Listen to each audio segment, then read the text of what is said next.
We're going to be talking about your weather, taking a live look at our Farrah First Alert live radar. Some scattered showers and storms out in our inland areas. Everything is starting to fall apart though, and we'll continue to track that trend as we head into the next few hours. Temperature-wise, still looking at upper 80s to lower 90s for most of us. We'll still be looking for those rain chances through probably about 11 p.m., but really isolated at that point. Not going to look for most of them to survive past that 9 o'clock time frame.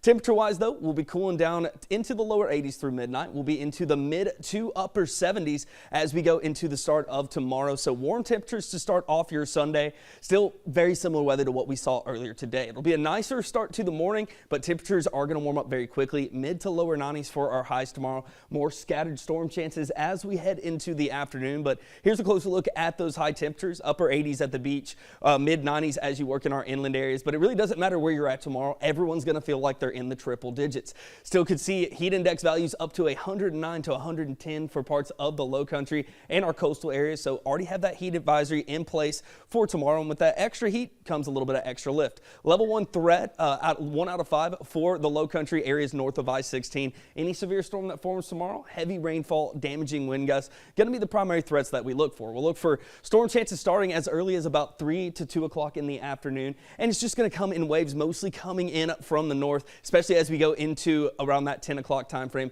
Could see a few stronger cells working their way across the area as we get closer to midnight tomorrow night.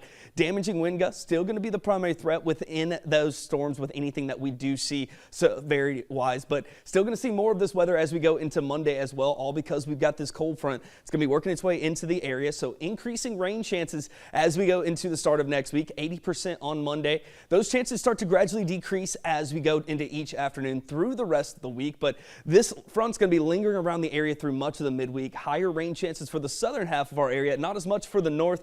Still, we will get a little bit of cooler temperatures because of this. Finally going to cool down into the mid 80s by Tuesday, but we warm right back up as we head into the second half of next week. High pressure takes hold once again, and so what we're going to be looking at is very warm temperatures, daily rain chances going into the 4th of July, but hot conditions come back as heat index values jump back up to around 107 going into the second half of next week. So pretty much for the next 7 days, just make sure you are staying hydrated and staying updated on the rain chances each afternoon, because still a couple more of these days we could see 1 or 2 of those strong to severe thunderstorms, and you can always find all of that information in the WTOC weather app.